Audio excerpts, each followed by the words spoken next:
चलो बच्चा लोग शुरू करते हैं अपना रिवीजन सीरीज अगेन। आज अपने चैप्टर रिवाइज करेंगे कोड ऑन वेजेस। मैं आपको जितना पढ़ाऊंगा आप उतना ही पढ़ के जाएंगे अपने एग्जाम के लिए, एंड ट्रस्ट मी आप पेपर अटेंड कर लेंगे। Trust me, you have to trust me. Okay, आप अगर ट्रस्ट करोगे आप पेपर अटेंड कर पाओगे। चैप्टर का नाम है कोड ऑन वेजेस। चैप्टर का नाम है कोड ऑन वेजेस। चलिए शुरू करते बिना टाइम वेस्ट किए। चैप्टर का नाम है कोड ऑन वेजेस। सबसे पहले इधर देखिए, कोड ऑन वेजेस 2019 जब ये कोड आया ना, तो इस आने के बाद ये 4 एक्ट को हटा दिया था। पहले क्या होता था ना कि सबका अलग अलग एक्ट था, सब एक अलग अलग एक्ट में थे, बट अब क्या हुआ ना, बाकी को हटा दिया गया है।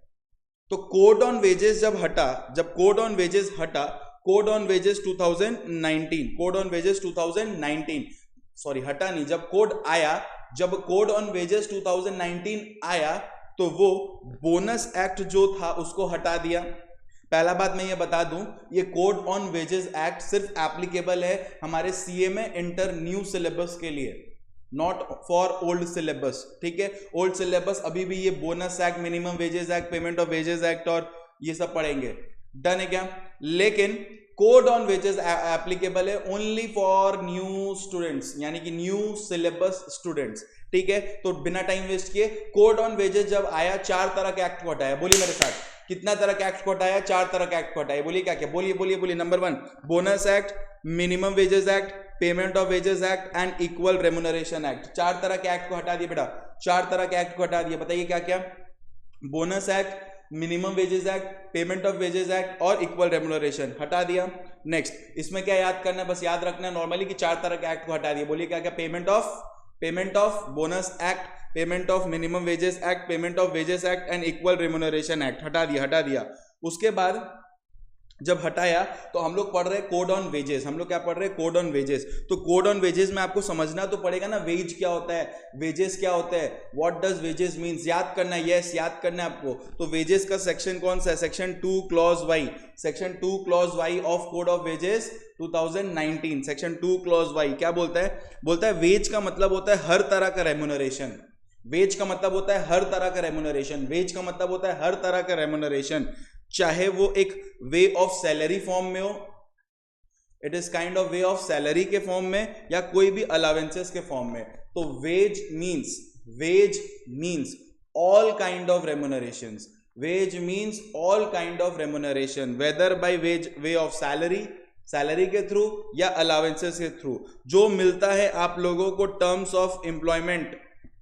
देखना, वेजेस क्या होता है? वेजेस मतलब हर तरह का रेम्युनरेशन, चाहे वो सैलरी के थ्रू मिले या अलावेंसेस के थ्रू मिले, लेकिन जो भी मिले इन टर्म्स ऑफ एम्प्लॉयमेंट मिले। और ये जो टर्म्स ऑफ एम्प्लॉयमेंट है वो एक्सप्रेस भी हो सकता है, इंप्लाइड भी हो सकता है। टर्म्स ऑफ एम्प्लॉयमेंट बोल के, लिख के भी हो सकता है, या एक्शन से भी इंप्लाइड माना जा सकता है। समझ आया? ये लिखेंगे। और इंक्लूड वेजेस के अंदर क्या क्या आएगा? वेजेस के अंदर क्या क्या आएगा बच्चा लोग? वेजेस के अंदर क्या क्या आएगा? बेसिक पे, जो बेसिक सैलरी है वो वेजेस में कैलकुलेट होगा। डीए डीएनएस अलावेंसेस वेजेस में आएगा, रिटेनिंग अलावेंसेस वेजेस में आएगा। डन है क्या? ये इंक्लूड है। और एक्सक्लूड क्या क्या होगा? जो सैलरी पड़े हो ना, सैलरी टैक्स में सैलरी हेड पड़े हो ना, उसका कंपोनेंट सब आएंगे। देखो क्या क्या, बोनस नहीं आएगा, हाउस रेंट अकोमोडेशन नहीं आएगा।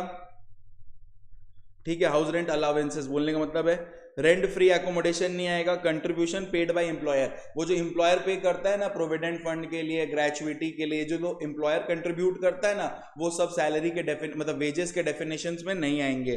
कन्वेंस एंड ट्रैवलिंग अलावेंसेस, ठीक है, कन्वेंस एंड ट्रैवलिंग अलावेंसेस भी नहीं आएंगे, ओवर टाइम अलावेंसेस नहीं आएंगे, कमीशंस नहीं आएंगे, और भी बहुत सारे लिस्ट है। बट अगर अपने इतने लिखेंगे एग्जाम में तो अपने को सफिशिएंट मार्क्स मिल जाएगा। तो अगर आपसे क्वेश्चन में पूछा define wages under code on wages 2019, तो आपको ये पूरा लिखना पड़ेगा।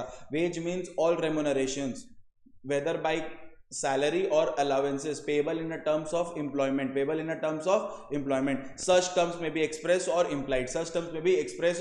implied. It includes basic pay, DA and retaining allowances. It excludes क्या? पूरा components of salary भी ठूस दोगे मिल जाएगा मार्क्स। डन है क्या? ओके, वेजेस का डेफिनेशन कंप्लीट करने के बाद एक सेक्शन आता है बेटा, एक सेक्शन आता है, सेक्शन का नाम है सेक्शन 3। एक सेक्शन आता है जिसका नाम क्या है? सेक्शन 3 बेटा आपको स्क्रीनशॉट लेना पड़ेगा, इसका नोट्स नहीं मिलेगा, स्क्रीनशॉट बेटा।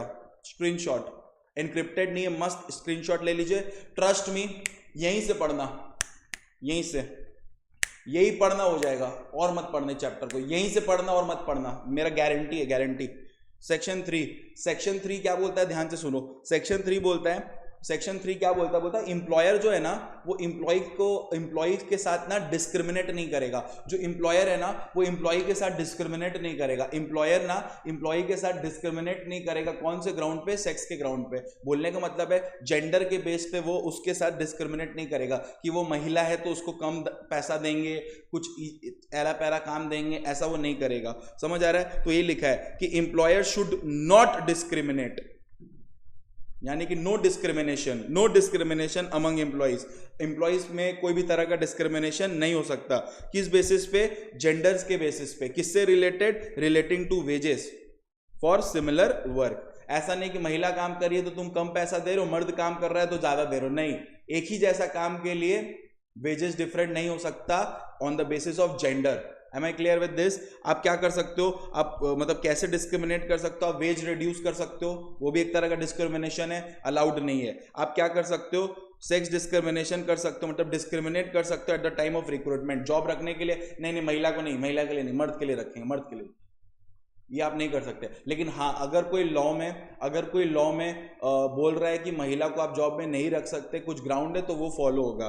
तो sex discrimination at the time of recruitment unless such job prohibit the employment of women. जैसे फैक्ट्रीज में हम लोग देखते हैं ना कि अगर हैजर्डस प्रोसेस हो रहा है तो वहां पे हम लोग प्रेग्नेंट वुमेन को काम करने नहीं देते, तो वो डिस्क्रिमिनेशन नहीं माना जाएगा, वो उनके सेफ्टी के लिए। लेकिन अगर आप ऐसे ही जानबूझ कर डिस्क्रिमिनेट करेंगे तो अलाउड नहीं है। सेक्शन 3 इतना ही बोलता है, ठीक है। सेक्शन 3 क्या बोलता है कि no employer should discriminate on the ground of gender in matter relating to the wages for similar work. एक जैसे काम के लिए आप डिस्क्रिमिनेट नहीं कर सकते on the basis of gender regarding what? Wages. You are not allowed. How you will discriminate? You can reduce the rate of wages, अब रेट जो वेजेस का रेट है वो रिड्यूस कर देते हो, या फिर आप क्या करते हो, जब जॉब पे रखते हो ना, रिक्रूटमेंट लेते हो, सेलेक्ट करते कैंडिडेट को लेते हो, तब आप डिस्क्रिमिनेट करते हो। अनलेस एंड अनटिल डिस्क्रिमिनेट करना लॉ के द्वारा अलाउड है। Am I clear with this? तो we have done with section 3। Next है, जैसे कि मैंने आपको बोला कि कोड ऑन वेजेस 4 तरह के एक्ट को हटाता है, that is bonus act, minimum wages act, payment of wages and equal remuneration act. हटा देता है एक्ट को, और इन लोगों का एक अलग पोर्शन कोड ऑन वेजेस में ही डाल के रख देता है। मतलब ये एक्ट है, कोड ऑन वेजेस के थ्रू है, बस अब एक्ट नहीं है। डन है क्या? हल्का फुल्का चेंजेस है, बट अपने पढ़ लेंगे। अब मेरा जो एक्सपीरियंस बोलता है, जो इतना साल से हम पढ़ा रहे हैं, मेरा एक्सपीरियंस बोलता है कि मैंने जो नोट डाउन किया वही आपके पेपर में आएगा। ये मेरा एक्सपीरियंस बोलता है, ठीक है। और जिसमें ना बोनस एक्ट आपको बहुत इंपॉर्टेंट रोल प्ले करेगा आने के लिए पेपर में, ठीक है, बोनस। और बाकी मेरे को पता है पेपर में वो लोग क्या मोड में पेपर सेट करेंगे, ऐसा मेरा एक्सपीरियंस है। अगर मेरे एक्सपीरियंस कुछ किया है काम तो शायद काम करेगा। डन है क्या अच्छी तरह से? अब आ जाइए, अब क्या बोलता बोलो ना, minimum wages, pump up minimum wages. अभी अपने क्या पढ़ेंगे? Minimum wages. देखिए मिनिमम वेजेस में मैं आपको समझा देता हूँ। यहाँ पे क्या होता है ना कि हम लोग लेबर लॉ पढ़ रहे हैं, ठीक है, it is known as code on wages, ठीक है। हम लोग यहाँ पे क्या करते हैं, लेबर लोगों को वेज सेट करते हैं कि मिनिमम कितना वेज मिलना चाहिए ताकि उनके साथ डिस्क्रिमिनेट ना हो। तो मिनिमम वेजेस से रिलेटेड लॉ अभी अपने स्टार्ट कर रहे हैं, ठीक है ना। तो मिनिमम वेजेस में आप लोग को मतलब बोला जाता है कि कोड ऑन वेजेस में बोला जाता है कि जब कभी भी कोई इंसान मिनिमम वेजेस फिक्स करेगा, यानी कि मिनिमम वेजेस कोई भी फिक्स करे, कोई भी इंसान फिक्स करे, लेकिन मिनिमम वेजेस के अंदर मतलब कोड ऑन वेजेस के अंदर कौन फिक्स करता है? कोड ऑन वेजेस के अंदर वेजेस कौन फिक्स करता है? एप्रोप्रिएट गवर्नमेंट फिक्स करता है। कौन फिक्स करता है बोलिए? एप्रोप्रिएट गवर्नमेंट फिक्स करता है। कौन फिक्स करता है बोलिए? एप्रोप्रिएट गवर्नमेंट फिक्स करता है। तो एप्रोप्रिएट गवर्नमेंट चाहे ना तो जो भी वो मिनिमम वेजेस फिक्स कर रहा है करे, लेकिन मिनिमम वेज फिक्स करने से पहले appropriate government before fixing the minimum wages shall consider following things. Shall consider what? Following things. कुछ चीज को कंसिडर जरूर करेगा मिनिमम वेज फिक्स करने से पहले। कॉस्ट ऑफ लिविंग, वर्कर का कॉस्ट ऑफ लिविंग कैसा है, कहाँ रह रहा है, क्या है उसका कॉस्ट ऑफ लिविंग। ऑब्वियसली जो लेबर कोलकाता में और जो लेबर मुंबई में, कॉस्ट ऑफ लिविंग दोनों का अलग अलग है बेटा, ठीक है। नेक्स्ट क्या है? इकोनॉमिक कंडीशन क्या है, किस इकोनॉमिक कंडीशन पे वो खुद है, लेबर लोग का क्या इकोनॉमिक कंडीशंस है। Next, nature of work to be performed, कैसा वर्क उनको दिया जा रहा है, कैसा काम दिया जा रहा है, क्या ऐसा जगह काम दिया जा रहा है जो हैजर्डस है तो उस हिसाब से वेज फिक्स होगा मिनिमम वेजेस। हैजर्डस प्रोसेस में उनका काम है, माइंस में है तो उस हिसाब से वेजेस फिक्स होगा। तो डिफरेंट वर्क डिफरेंट चीज के लिए फिक्स होगा। कंडीशन ऑफ वर्क यही आता है कि कंडीशन ऑफ वर्क क्या है, किस हिसाब से काम होगा, वर्कर कौन है, सेमी का स्किल्ड वर्कर का अलग वेज फिक्स्ड होगा, अनस्किल्ड वर्कर का अलग फिक्स्ड होगा। समझ आ रहा है? स्किल्ड, सेमी स्किल्ड, अनस्किल्ड, इन लोग सबका लेबर लोग अलग अलग कैटेगरी के, तो उस हिसाब से हम लोग फिक्स करके कंसिडर करके उनका मिनिमम वेजेस फिक्स करेंगे। पढ़ना क्या है, सिंपल से याद रखना है, मिनिमम वेज फिक्स करने से पहले मिनिमम वेज फिक्स करने से पहले हम लोग ये दिमाग में रखेंगे। डन है क्या? फिर आता है ये वाला बेटा, ये पेपर में छपा हुआ मिलेगा, ये पेपर में पढ़ना है आपको, जाके पढ़ के आना है। What are the procedure for fixing wages, section 8 में दिया हुआ है of code on wages. What is a procedure, wages fix करते वक्त आपको ये चीज ध्यान रखना है, वो ठीक है, लेकिन कैसे फिक्स करेंगे वो बताइए। देखिए दो मेथड है, आइदर एप्रोप्रिएट गवर्नमेंट क्या करेगा ना, कमिटी अपॉइंट करेगा, ठीक है, वो कमिटी अपॉइंट करेगा। फिक्स कैसे कर सकता है? दो तरीका है, देखो, तरीका नंबर 1, तरीका नंबर 2, ठीक है। पहला तरीका ये बोलता है कि एप्रोप्रिएट गवर्नमेंट कमिटी बनाएगा। वो जो कमिटी बनाएगा ना, वो जितना चाहे उतना बना सकता है। वो जो कमिटी होता है ना, उसका दो काम होता है, इंक्वायर करना, ठीक है, इंस्पेक्ट करेगा, सबके बारे में इंक्वायरी करेगा, और इंक्वायरी के बाद एक आपको रिकमेंड करेगा, इंक्वायरी करेगा और रिकमेंड करेगा कि क्या होगा वेजेस। तो देखिए एप्रोप्रिएट गवर्नमेंट चाहे वेजेस फिक्स करना चाहे या वेजेस को रिवाइज करना चाहे, चेंज करना चाहे, जो भी करेगा, दो ही मेथड है। पहला मेथड हम लोग बोल सकते हैं कमिटी मेथड। पहला मेथड क्या बोल सकते हैं? Committee method. कमिटी मेथड में क्या होगा? Appropriate government can appoint committees, ठीक है, जिसका दो काम रहेगा, इंक्वायरी करना मैटर में और रिकमेंड करना वेजेस के बारे में, ठीक है, फिक्सेशन और रिवीजन ऑफ वेजेस। अब आप बोल रहे हो अपॉइंटमेंट होगा किसमें? कमिटी का अपॉइंटमेंट होगा। तो देखिए कमिटी में कौन कौन रहेंगे, who will be in committee.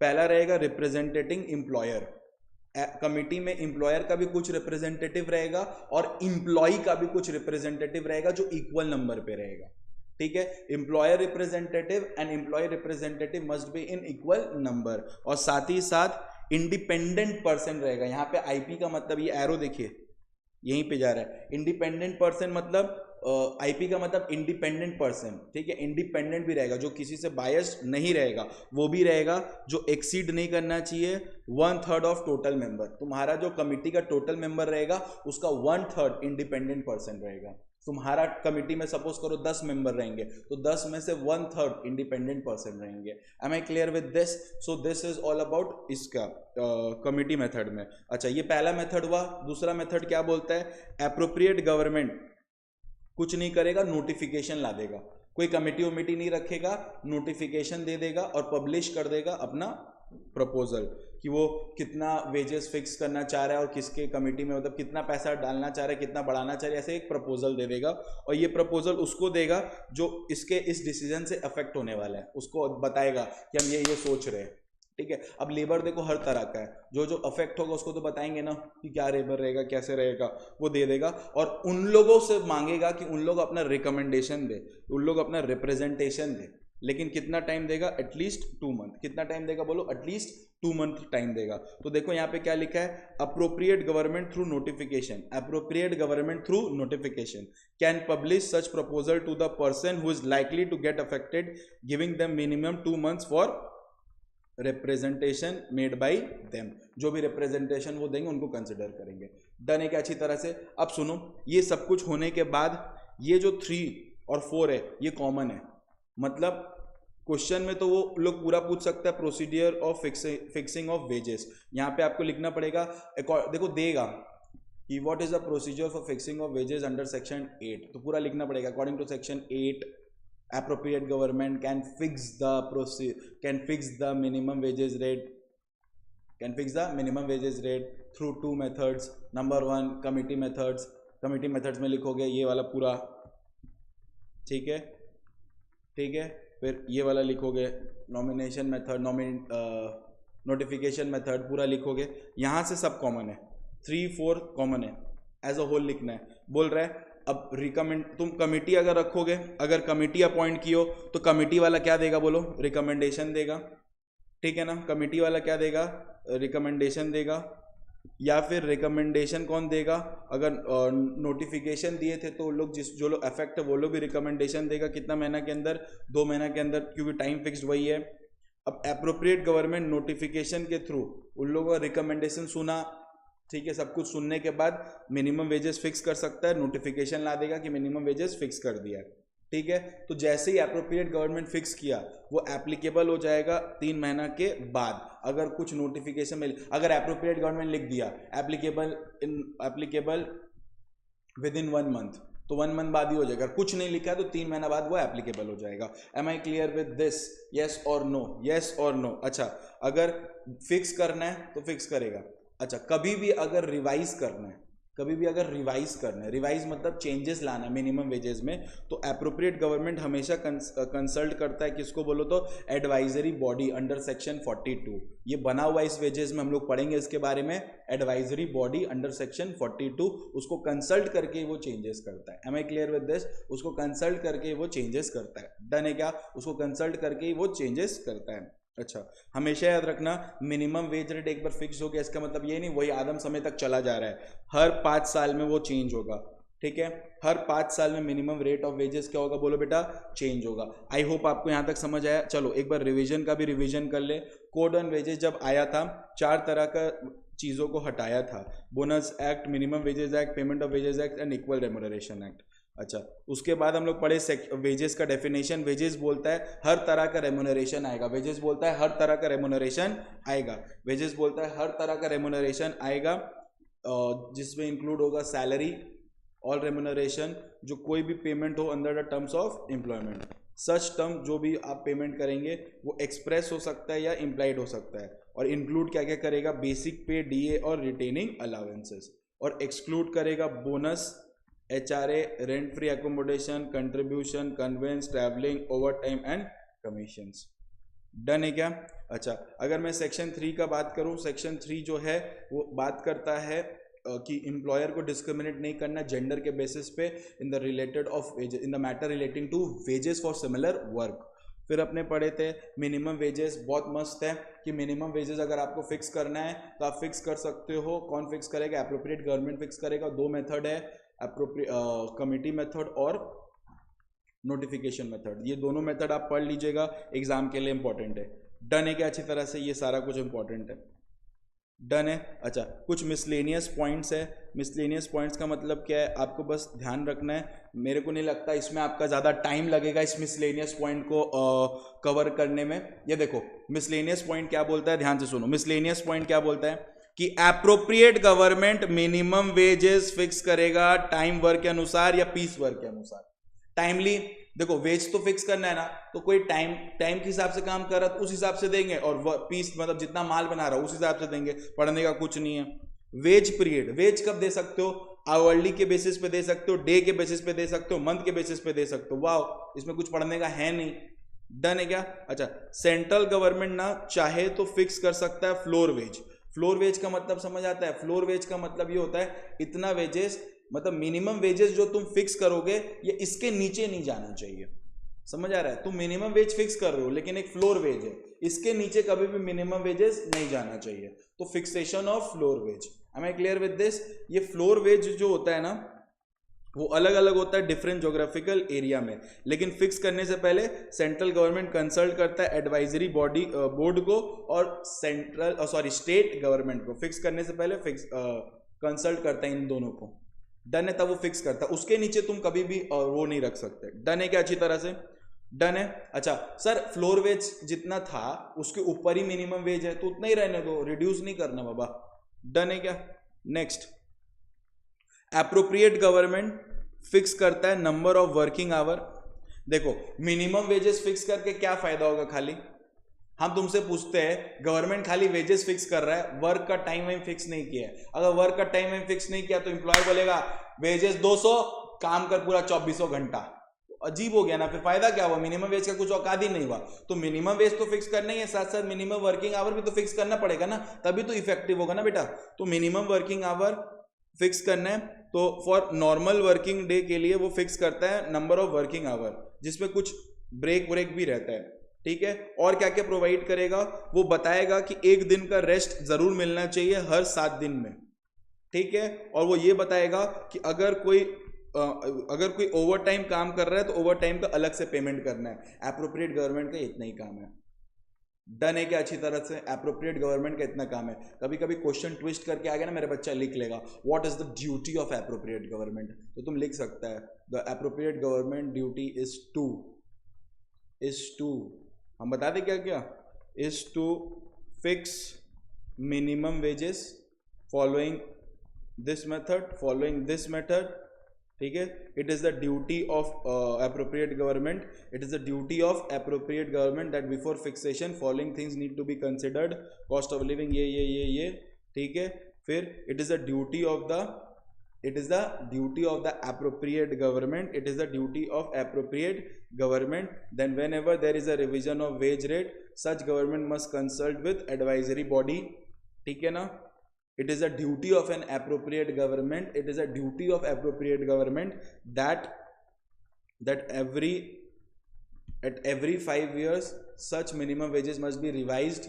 समझ आ रहा है? मतलब पूरा चैप्टर का ही ड्यूटी एप्रोप्रिएट गवर्नमेंट का है। It is the duty of the appropriate government to fix the minimum wages for time work and piece work, to fix the wage period, to fix the floor wages, ठीक है। It is the duty of appropriate government to fix the number of working hours, ठीक है, to provide for a day rest, to provide for the payment of work in a case of over time. Provide मतलब टिप्पणी दे। Done है क्या? यही है appropriate government का duty. Question घुमाता तो मेरा बच्चा घूम जाता, पूरा चैप्टर ही जो चैप्टर पढ़े वही एप्रोप्रिएट गवर्नमेंट का ड्यूटी है। डन है क्या?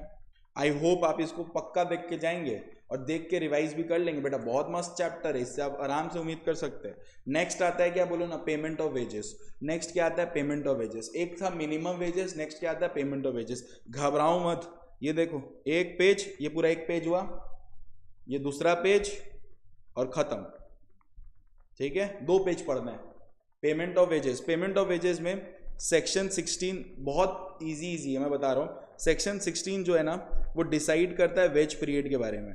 सेक्शन 16 डिसाइड करता है, अगेन देखो ये पेमेंट ऑफ वेजेस है और वो मिनिमम वेजेस कितना रहेगा, लेकिन यहाँ पे भी पेमेंट आप कर सकते हो डेली बेसिस पे, वीकली बेसिस पे, फोर्टनाइटली बेसिस पे। फोर्टनाइटली बेसिस मतलब हर 15-15 दिन में, और मंथली बेसिस पे। डन है? ये हो गया वेज पीरियड। वेज पीरियड बताता है सेक्शन 16, और वेजेस देने का टाइम लिमिट क्या है वो बताता है सेक्शन 17, ठीक है। वेज पीरियड क्या है? Daily basis, weekly basis, fortnight basis and monthly basis. अब उन लोगों का टाइम कब है, कब तक पेमेंट मिल जाना चाहिए? डेली बेसिस पे जब आपका दिन खत्म हो रहा है, शिफ्ट खत्म हो रहा है, पर डे का एक शिफ्ट होता है ना, वो खत्म हो रहा है, उसके एंड तक मिल जाना चाहिए। अगर आपका वीकली बेसिस है तो last working day of the week, उस वीक का जो लास्ट वर्किंग डे है उस दिन तक आपको वेजेस मिल जाना चाहिए। अगर आप फोर्टनाइटेड बेसिस पे, हम बोले ना 15 दिन, तो सपोज करो 15 जून खत्म हुआ, उसके 2 दिन के अंदर, फोर्टनाइट खत्म हुआ 15 तारीख को, उसके 2 दिन के अंदर मिल जाना चाहिए। और मंथली बेसिस, मंथ खत्म हुआ तो नेक्स्ट मंथ के 7th डे में मिल जाना चाहिए। 30 जून मान लो, 30 जून को काम खत्म हुआ, तो सपोज कर अभी जून गया ना, तो 30 जून को काम खत्म हुआ, मंथ खत्म हुआ, तो मेरे को पैसा मिल जाना चाहिए 7 तारीख तक, यानी कि 7 जुलाई तक मेरे को पैसा मिल जाना चाहिए। डन है क्या? अगर एम्प्लॉय रिमूव हुआ है, ये बेटा ये वाला पूरा क्वेश्चन ना MCQ के लिए आ सकता है, या फिर शॉर्ट नोट पूछ लिया, what is the time limits, what is the time limit for the payment of wages, तो आपको लिखना पड़ेगा, ठीक है।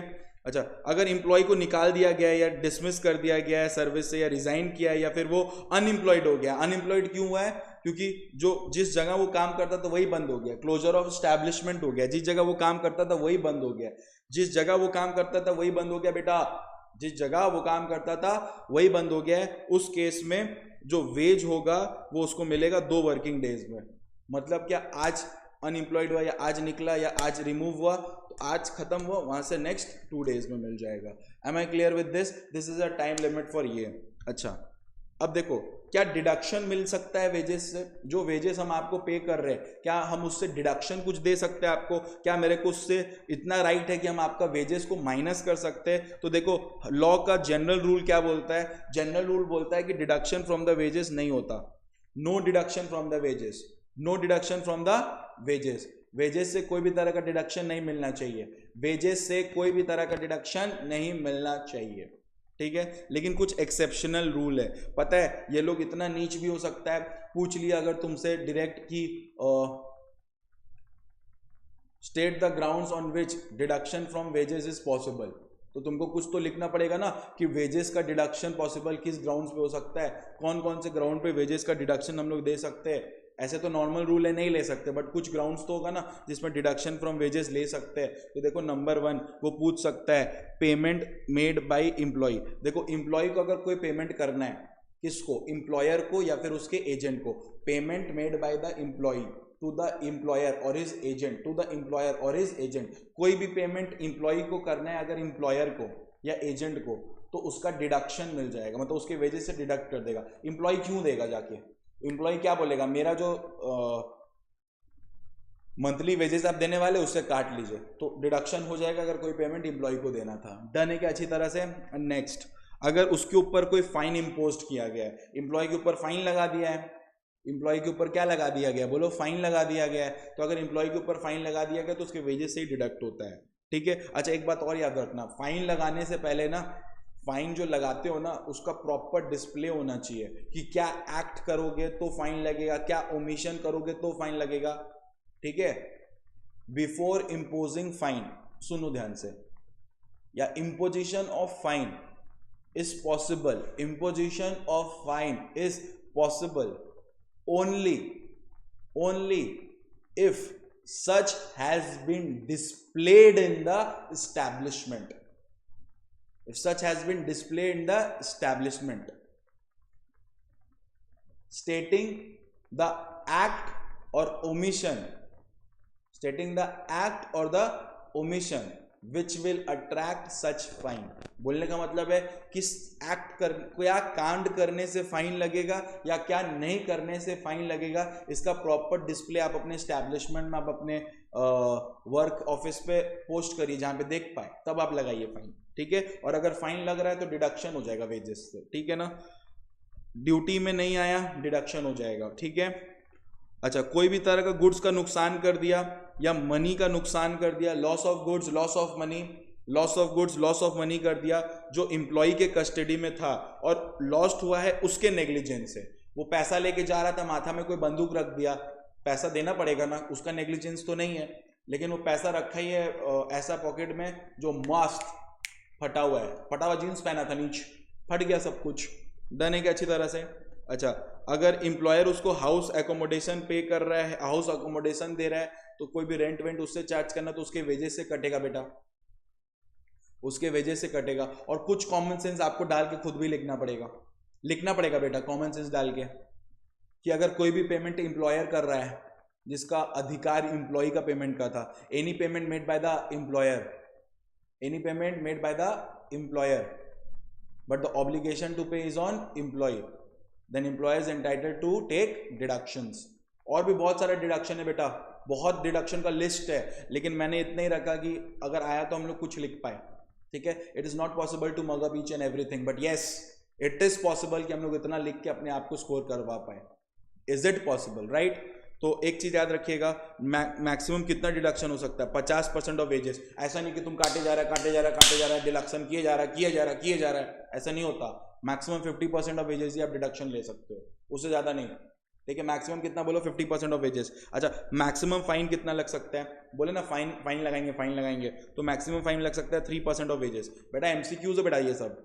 Maximum deduction 50%, maximum fine 3%। अच्छा, कोई भी फाइन नहीं लगेगा जिसका एज 15 से कम है, जिसका एज 15 से कम है उसमें कोई भी फाइन नहीं लगेगा, जिसका एज 15 से कम है उसके ऊपर कोई भी तरह का फाइन नहीं लगेगा। अच्छा, फाइन जो है ना वो रिकवर कर लेना 90 दिन के अंदर। फाइन लगाओ,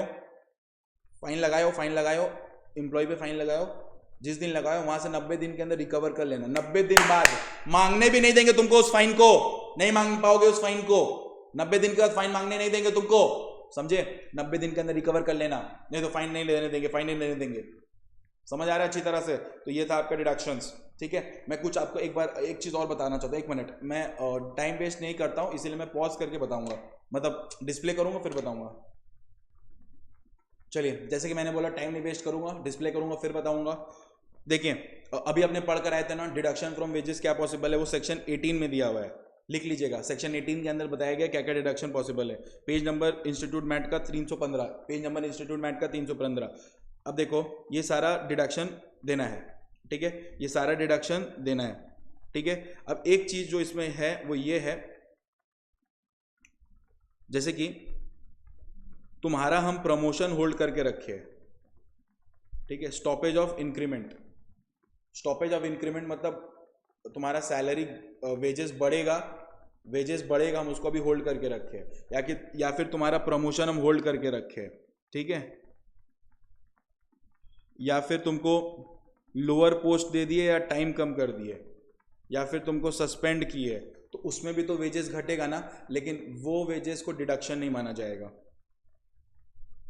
वो वेजेस को डिडक्शन नहीं माना जाएगा। Shall not be deem to be a deduction from wages, shall not to deem to be a deduction from wages. बेटा ये ध्यान रख लेना बेटा, मैं जो बोल रहा हूँ एकदम लकीर मान के पढ़ो बेटा, ट्रस्ट मी। 15 तारीख को एग्जाम है, पहला पेपर लॉ है, अपने को आग लगाना है, फाड़ देना है एकदम पेपर में जाके, ठीक है बेटा, एकदम फाड़ देना है, 70 के नीचे लाना ही नहीं है, एकदम फाड़ देना बेटा, हार मत मानो बेटा, हो जाएगा बेटा, हो जाएगा, क्यों नहीं होगा बेटा, हम है ना, होगा। चलो चलो चलो, डिडक्शन सेक्शन 18 बोलता है डिडक्शन, देखो जो पढ़कर है डिडक्शन वो तो होगा ही, लेकिन ये बोलता है कब डिडक्शन माना ही नहीं जाएगा, कब डिडक्शन नहीं माना जाएगा, अगर तुम्हारा स्टॉपेज ऑफ इंक्रीमेंट हुआ है या स्टॉपेज ऑफ प्रमोशन हुआ है। इंक्रीमेंट मतलब होता है सैलरी बढ़ने से भी रोके हुए, ठीक है, या फिर प्रमोशन को रोके हुए पोस्ट में, ठीक है, या फिर तुम्हारा लोअर पोस्ट कर दिया। देखो लोअर पोस्ट करने से सैलरी, लोअर पोस्ट करने से वेजेस घटेगा, टाइम कम करने से वेजेस तो घटेगा, है ना। आज हम लॉ और टैक्स पढ़ा रहे हैं तो वेजेस हाई है, अब हमको टैक्स नहीं पढ़ाना तो वेजेस घटेगा ना, तो ये नहीं बोल सकते डिडक्शन हुआ है वेजेस से, या फिर तुम सस्पेंड हुआ, काम नहीं दे रहे अभी, तो shall not be deemed to be a deduction, बस इतना। ये देखो ये सारा डिडक्शन है, बाप रे बाप, बाप रे बाप, इतना कैसे पढ़ोगे मेरा बच्चा लोग, इजी कर दिए तुमको, वो पढ़ लेना, अगर जिसको थोड़ा बहुत ऐड करना है तो वो ऐड कर सकता है। डिडक्शन ऑफ इनकम टैक्स और एनी अदर स्टैट्यूटरी ड्यू, अगर कोई इनकम टैक्स का पैसा मारा हुआ है, स्टैट्यूटरी ड्यू का पैसा मारा है, तुम्हारे वेजेस से डिडक्ट करके देंगे, ठीक है, ठीक है, ठीक है, बस इतना ही तुम लोग याद रखो बेटा, काफ़ी है, ठीक है, इतना ही याद रखो, इतना ही याद रखो, काफ़ी है, इतना ही याद रखो, काफ़ी है। अभी देखो हम लोग क्या क्या कवर किए, कोड ऑन वेजेस तो मैं पूरा बेसिक कंप्लीट किए, उसमें मिनिमम वेजेस कंप्लीट किए, पेमेंट ऑफ वेजेस कंप्लीट किए, ठीक है। मैं आपको पहले बता देता हूँ कि हम लोग इसमें से पढ़ के क्या क्या जाएंगे लॉन्ग क्वेश्चंस के लिए। लॉन्ग क्वेश्चंस के लिए जो मैं पढ़ाया वो आप पढ़ेंगे, यानी कि मिनिमम वेजेस पढ़ेंगे, पेमेंट ऑफ वेजेस पढ़ेंगे, एक पढ़ेंगे पेमेंट ऑफ बोनस एक्ट, एक पढ़ेंगे पेमेंट ऑफ बोनस एक्ट, मैं पढ़ाऊंगा अभी, ठीक है। और एडवाइजरी बॉडी जो पढ़ रहे थे ना अभी, एडवाइजरी बॉडी ये आता है अंडर सेक्शन 42, ये पढ़ लेना बेटा, ये पढ़ लेना बेटा, ये पढ़ लेना बेटा, बाकी मैं तुम लोगों को बहुत मस्त एमसीक्यू के लिए बता दूंगा, बस इतना पढ़ के जाना है, ठीक है ना। अभी मैं बताता हूँ, अब पढ़ते हैं बोनस, अब क्या पढ़ते हैं बोनस, चलो बेटा बोनस में पढ़ेंगे, लेकिन ध्यान से सुनिए, मैं आप लोगों को क्लास में वो नोट्स लिखा दिया था, ठीक है, एक हैंड रिटन नोट्स लिखाया था आप लोगों को क्लास में, जिसको नहीं मिला है वो अपने बैचमेट से मांगेंगे, और जो यूट्यूब में देख रहे वो इस नंबर पे टेक्स्ट करेंगे,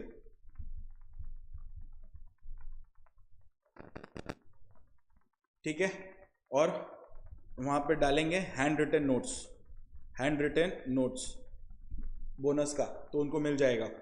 अब क्या है ना, इसके पहले बोनस एक्ट था, इसके पहले बोनस एक्ट था, अब क्या है कोड ऑन वेजेस, तो कोड ऑन वेजेस में बोनस डाल दिया गया है, तो कोड ऑन वेजेस में जो बोनस डाला गया वो डाला गया सेक्शन 26 से, वो किस में से डाला गया बोलो, सेक्शन 26 से आपको कोड ऑन वेजेस डाला गया, मतलब बोनस डाला गया, बोनस का सेक्शन होता है सेक्शन 26 से, वहां से डाला गया। तो आपको यहाँ पे सेक्शन नहीं पढ़ना, लेकिन यहाँ पे मैं डिस्प्ले कर दे रहा हूँ जो जो आपको कोड ऑन वेजेस में जो जो कवर है। सबसे पहले हमेशा याद रखना है ये एक्ट अप्लाई करता है हर इस्टेब्लिशमेंट में जिसमें कितना लोग हो बोलो तो 20 या उससे ज्यादा इंप्लॉयड हो on any day during an accounting year. देखिए कोड ऑन वेजेस आप मतलब कोड ऑन वेजेस में बोनस वाला प्रोविजन आपके ऊपर एप्लीकेबल हो जाएगा अगर आपका एस्टैब्लिशमेंट में 20 लोग किसी भी अकाउंटिंग ईयर में काम किए हो, मिनिमम 20 या उससे ज्यादा किसी भी अकाउंटिंग ईयर में काम किए हो तो आपके ऊपर कोड ऑन वेजेस का बोनस वाला प्रोविजन एप्लीकेबल हो जाएगा। डन है। अच्छा मैं बार बार बोल रहा हूं बेटा सेक्शंस ये सब नहीं पढ़ना है, मैं सिर्फ उसका कंटेंट जो पुराने बोनस एक्ट और कोड ऑन वेजेस में कॉमन था मैं वो सिर्फ वही बता रहा हूं, ठीक है। मैंने आपको पहले बता दिया, ठीक है ना। तो ये बताता है एलिजिबिलिटी, ये क्या बताता है बोलिए, eligibility for bonus. Eligibility for bonus कि कौन कौन एलिजिबल है बोनस के लिए, ये आप ध्यान रखिएगा, पेपर में पूछ सकता है that who are eligible to claim bonus. एक ऐसा एम्प्लॉय जो वर्क किया है एटलीस्ट कितना दिन बोलो तो 30 दिन या उससे ज्यादा इन एन ईयर, ठीक है, इन एन अकाउंटिंग ईयर, वो एलिजिबल है बोनस क्लेम करने के लिए। और उसका जो सैलरी वेजेस जो वो निकालता है वो एक्सीड नहीं होना चाहिए 21,000 पर मंथ, 21,000 पर मंथ से ज्यादा एक्सीड नहीं होना चाहिए, ये ध्यान दीजिएगा आप, ठीक है। ये सब आपको नहीं पढ़ना है, क्लियर हुआ। ये एलिजिबिलिटी बताता है कि कौन कौन एलिजिबल है बोनस लेने के लिए, ठीक है ना। ओके ओके ओके, ये देखिए डेफिनेशन एम्प्लॉय में, एम्प्लॉय के अंदर कौन कौन आएगा, एम्प्लॉय के अंदर आ जाता है other than apprentice. Apprentice, other than apprentice का मतलब क्या होता है बेटा, अप्रेंटिस का मतलब होता है एक ऐसा व्यक्ति जो आर्टिकलशिप करता है ना, जो ट्रेनी होता है, वो लोग नहीं आता, ठीक है। जो सैलरी स्केल में रखा हो, जिसका सैलरी 21,000 पर मंथ से ज्यादा नहीं हो। अब एम्प्लॉई कुछ भी हो, कोई भी हो सकता है, स्किल्ड हो सकता है, अनस्किल्ड हो सकता है, मैनुअल हो सकता है, मैनेजरियल हो सकता है, एडमिनिस्ट्रेटिव होता है, टेक्निकल हो सकता है, क्लरिकल हो सकता है, बस इतना, ठीक है ना, बस इतना, इन लोग को इंक्लूड करते हैं एम्प्लॉय में, ठीक है। Okay okay okay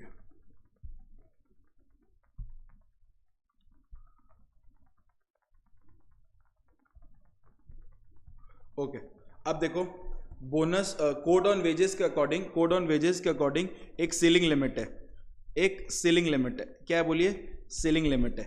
ceiling limit क्या होता है मैं बता देता हूं कि बोनस मिलता है अकॉर्डिंग टू द, देखिए मैं समझा देता हूं आपको, बोनस मिलता है, बोनस जो मिलता है वो मिलता है according to the payment you do, ठीक है, according the payment you have. देखिए आपको मैं आपको बताता हूं पहले मिनिमम बोनस कितना मिलता है। एक एस्टैब्लिशमेंट आपको मिनिमम बोनस कितना देगा, मिनिमम बोनस वो आपको देगा 8.33%, 8.33% और ₹100 पर एनम विच एवर इज हायर, ठीक है ना, whichever is higher, 8.33% of wages, ठीक है, जो आपका वेजेस है उसका 8.33% या 100 रुपए विच एवर इज हायर, ये आपका मिनिमम बोनस है।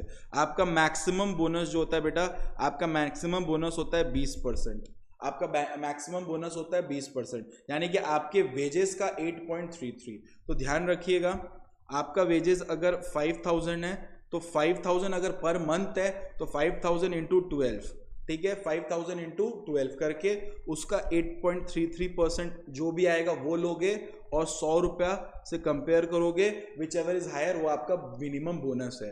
मैक्सिमम बोनस दे सकते हैं हम लोग कितना परसेंट, 20%, उससे ज्यादा हम लोग मैक्सिमम बोनस नहीं दे सकते। आप पूछोगे भैया देयर आर मेनी एम्प्लॉइज जिसका सैलरी 21,000 से ज्यादा है फिर भी उनको बोनस मिल रहा है, देखिए वो बाय चॉइस मिल रहा है, वो बाय चॉइस मिल रहा है, but code on wages mandatory कर देता है उन लोगों को बोनस देना जिसका सैलरी 21,000 के नीचे है और वो अकाउंटिंग ईयर में एटलीस्ट 20 दिन काम किया हो। Am I clear with this, sorry 30 दिन काम किया हो, am I clear with this.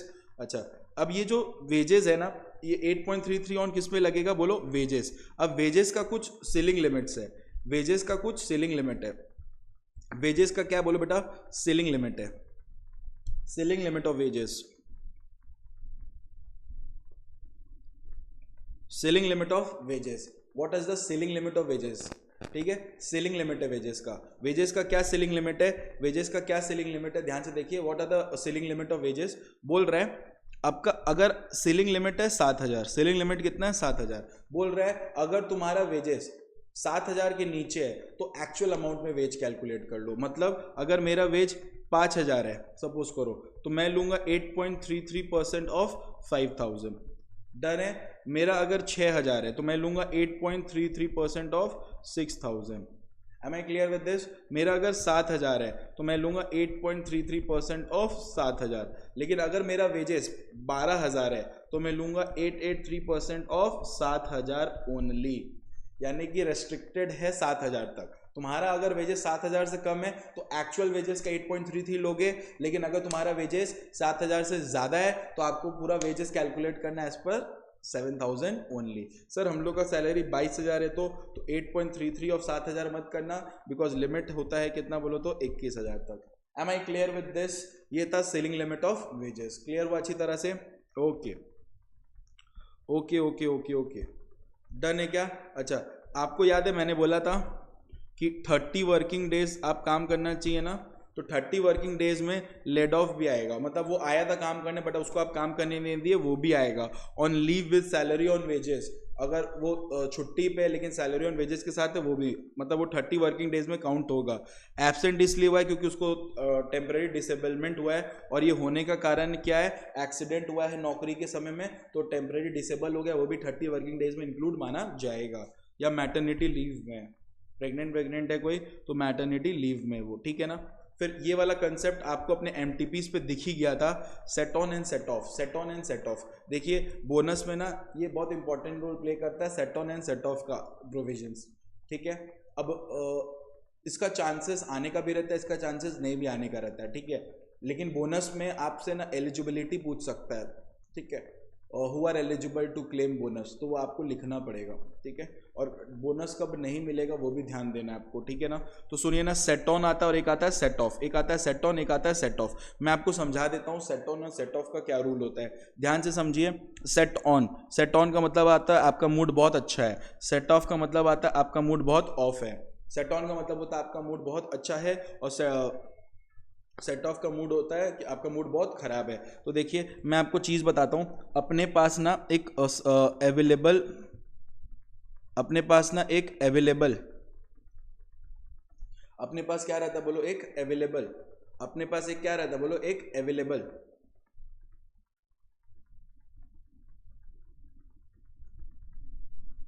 अपने पास एक अवेलेबल सरप्लस रहता है, ठीक है। अपने पास क्या रहता है? एक अवेलेबल सरप्लस। उसी तरह से अपने पास एक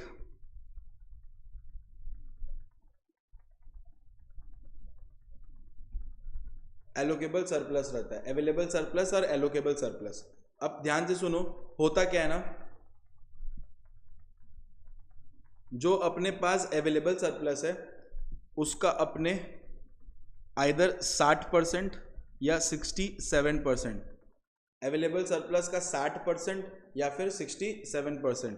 60% लेते अगर डिविडेंड नहीं पे किया है, और 67% लेते अगर, सॉरी एक सेकेंड, 60% लेते अगर डिविडेंड पे किया गया है तो उसका क्या लेते हैं? 60% लेते।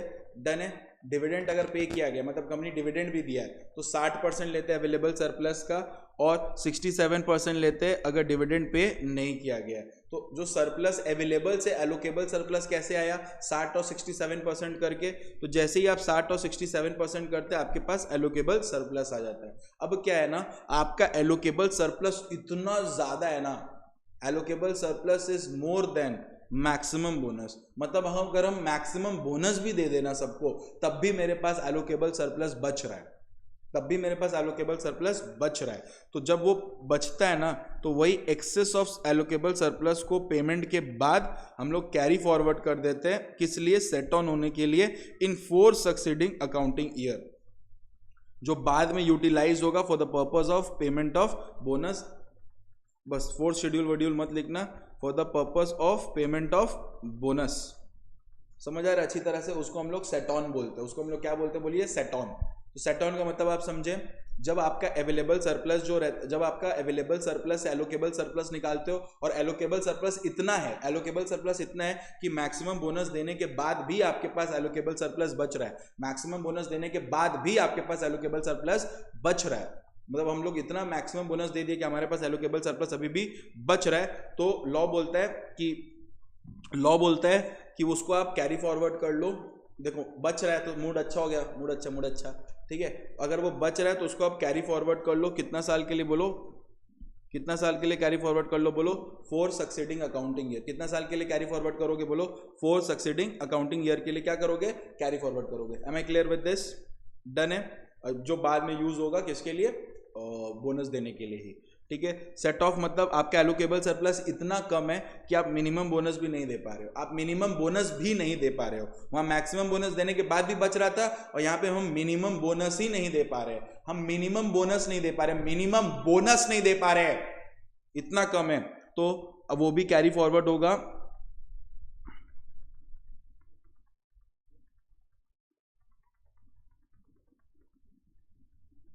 ठीक है, वो भी कैरी फॉरवर्ड होगा for being what, set off in 4 succeeding accounting year as per नहीं चाहिए, वो भी कैरी फॉरवर्ड होगा।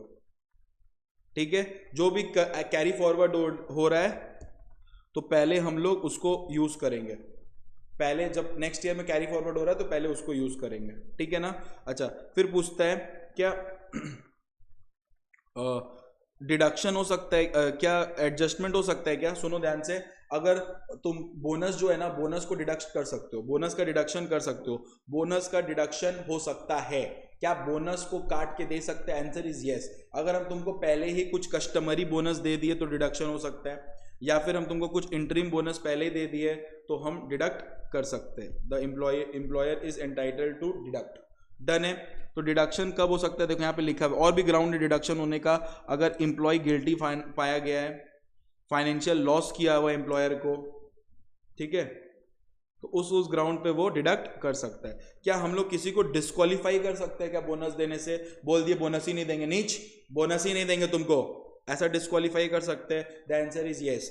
किसको किसको डिस्क्वालीफाई कर सकते हैं? अगर सामने वाला फ्रॉड किया है, अगर सामने वाला क्या किया, फ्रॉड, तो उसको हम लोग डिस्क्वालीफाई कर सकते हैं। या फिर राइटियस या वायलेंट बिहेवियर, कुछ ऐसा हरकत किया, वायलेंट बिहेवियर क्या, एस्टैब्लिशमेंट, तो हम लोग उसको डिस्क्वालीफाई कर सकते हैं। चोरी क्या है, मिस एप्रोप्रिएशन क्या है, सैबोटेज क्या है, प्रॉपर्टी का चोरी, प्रॉपर्टी में डैमेजेस, प्रॉपर्टी में चेंजेस, ये सब हरकत क्या है तो हम उसको डिस्क्वालीफाई कर सकते हैं। बेटा ये सब deductions, set of, set on, eligibility, ये सब आपको क्वेश्चंस में पूछ सकता है, ठीक है ना। अच्छा आ जाओ, टाइम लिमिट क्या है पेमेंट ऑफ बोनस का? अगर अगर कोई डिस्प्यूट नहीं है तो बोनस पे हो जाता है विद इन 8 मंथ्स के अंदर, ठीक है।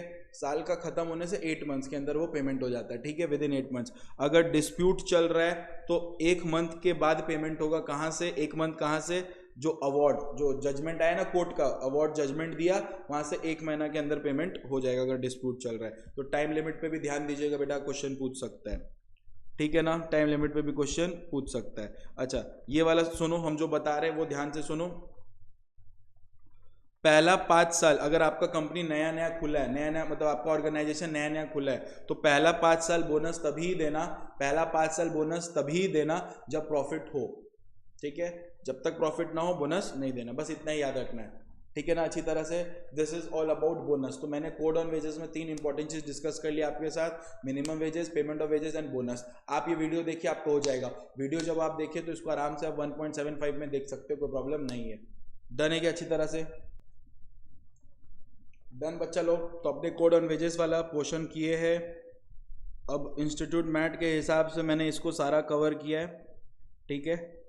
अब आपको इतना पैनिक नहीं करना है, आपको जो मैं बोल रहा हूँ वो आपको ध्यान देना है। अभी जो आपको लॉन्ग क्वेश्चन के लिए पढ़ के जाना है, जैसे कि मैंने आपको पूरा बता दिया, जो जो मैंने बोला इस पूरे वीडियो में आपको वो पढ़ना ही है, ठीक है। मैंने बहुत शॉर्ट किया इसको। अगर आप नोटिस करोगे ना बेटा तो बोलोगे हाँ आपने सर, आपने बहुत हेल्प किया मेरा। देखो बेटा, देखो कोड ऑन वेजेस जो है बेटा वो स्टार्ट होता है 308 पेज में, ठीक है, 308 308 पेज नंबर पे स्टार्ट होता है और ये लगभग खत्म होता है, एमसीक्यू भी हटा दो, 332 पेजेस में। तो लगभग 24 पेज का चैप्टर बेटा, 24 पेज। क्या आप 24 पेज पढ़ोगे 5 मार्क्स के लिए? इससे अच्छा तो अपने जो मेथड यूज कर वही ठीक है ना। इधर आ जाओ।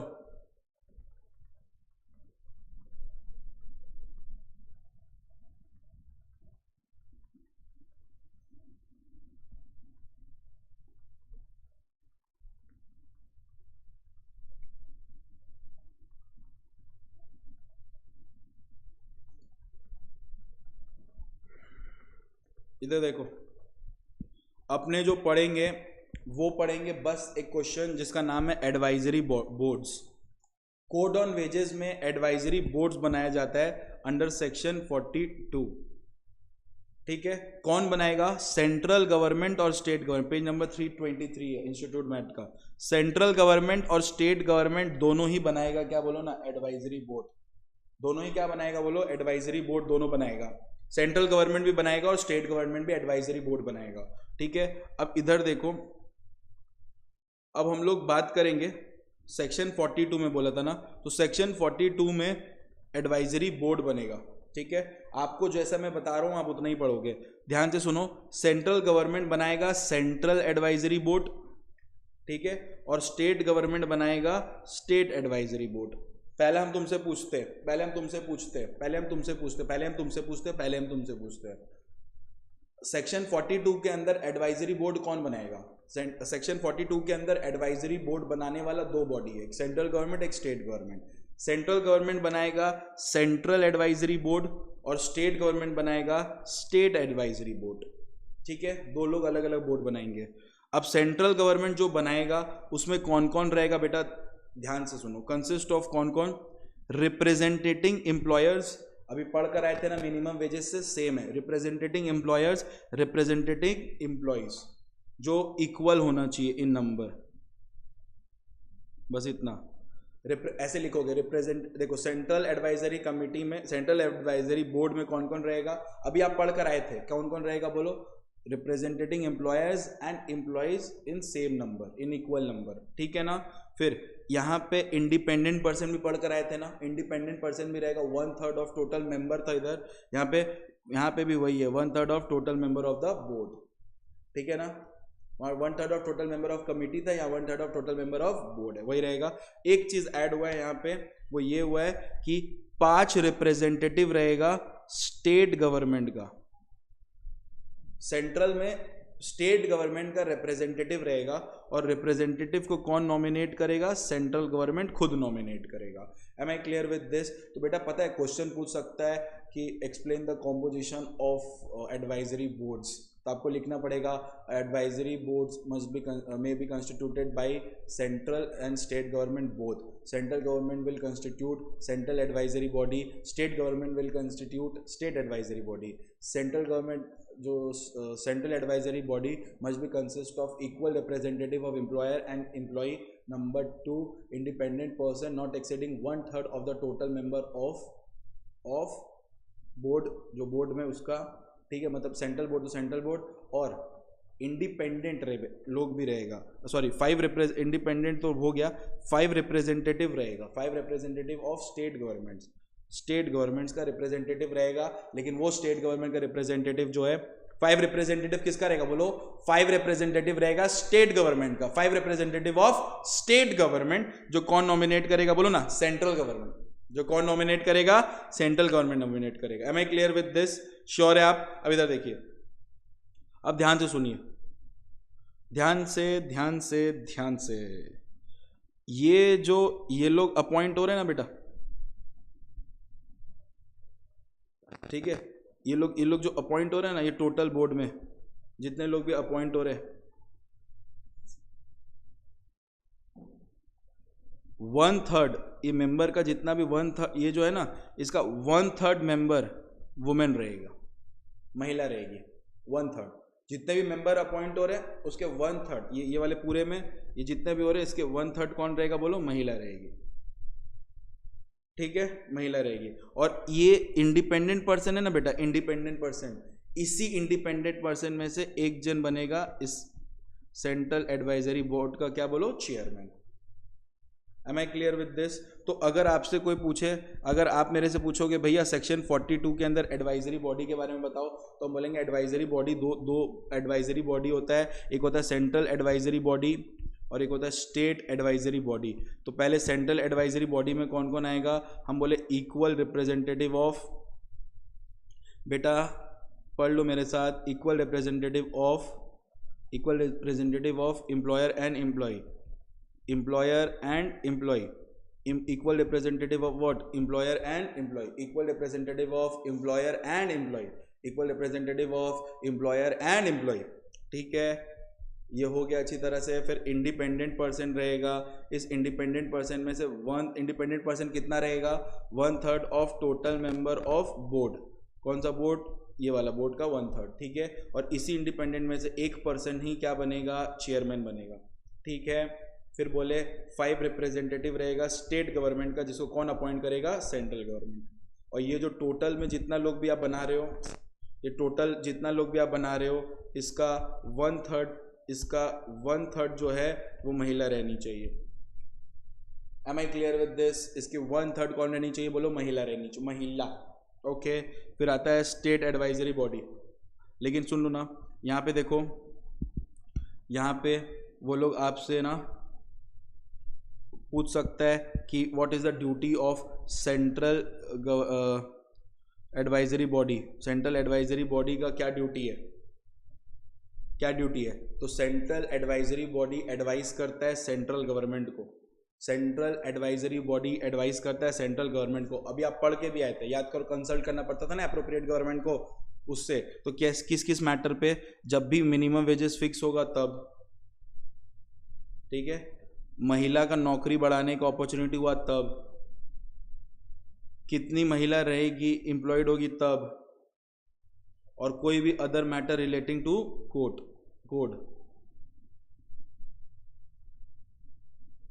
ठीक है ना। ये चार चीज बेटा, फंक्शंस क्या क्या रहेगा, minimum fixation of minimum wages, change कर दो, revision of minimum wages, fixation of minimum wages, revision of minimum wages, ठीक है, प्रोवाइडिंग एम्प्लॉयमेंट, ठीक है, फिर deciding the extent to which employees, deciding the extent of which women may be employed, और any matter relating to this code.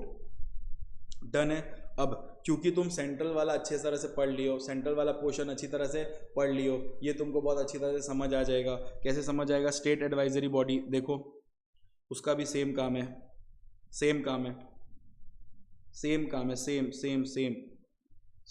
है।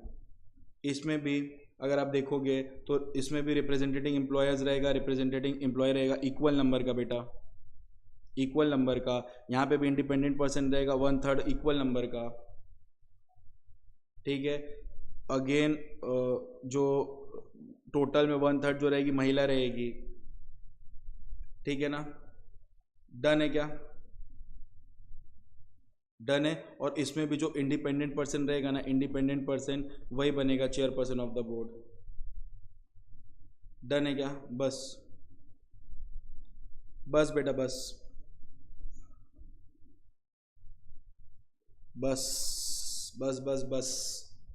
और कुछ नहीं। अच्छा ये देखो, 42 में एडवाइजरी बोर्ड था, 44 में आपको कुछ चीज़ पढ़ना है कि अगर एम्प्लॉय का डेथ हो जा रहा है तो पैसा किसको मिलेगा? उसको मिलेगा जो नॉमिनेटेड बाय हिम है, ठीक है। और अगर कोई भी तरह का नॉमिनेशन नहीं है, ठीक है, कोई भी तरह का नॉमिनेशन नहीं है तो वो देखो, where no such nomination has been made,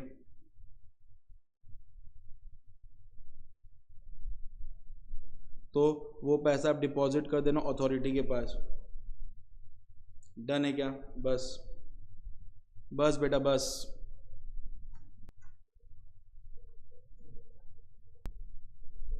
done है बच्चा लोग, डन है अच्छी तरह से। सो ये हमारा कवर होता है कोड ऑन वेजेस। कुछ चीज़ है जो मुंह से बोल रहा हूँ, ध्यान से सुनो। अगर कभी भी डिस्प्यूट हो रहा है एम्प्लॉयर और एम्प्लॉय के बीच में, अगर कभी भी डिस्प्यूट हो रहा है एम्प्लॉयर और एम्प्लॉय के बीच में, तो वो सारा मैटर जो डिस्प्यूट का हुआ है, ठीक है, वो सारा मैटर जो डिस्प्यूट का हुआ है उसको इंडस्ट्रियल डिस्प्यूट माना जाएगा।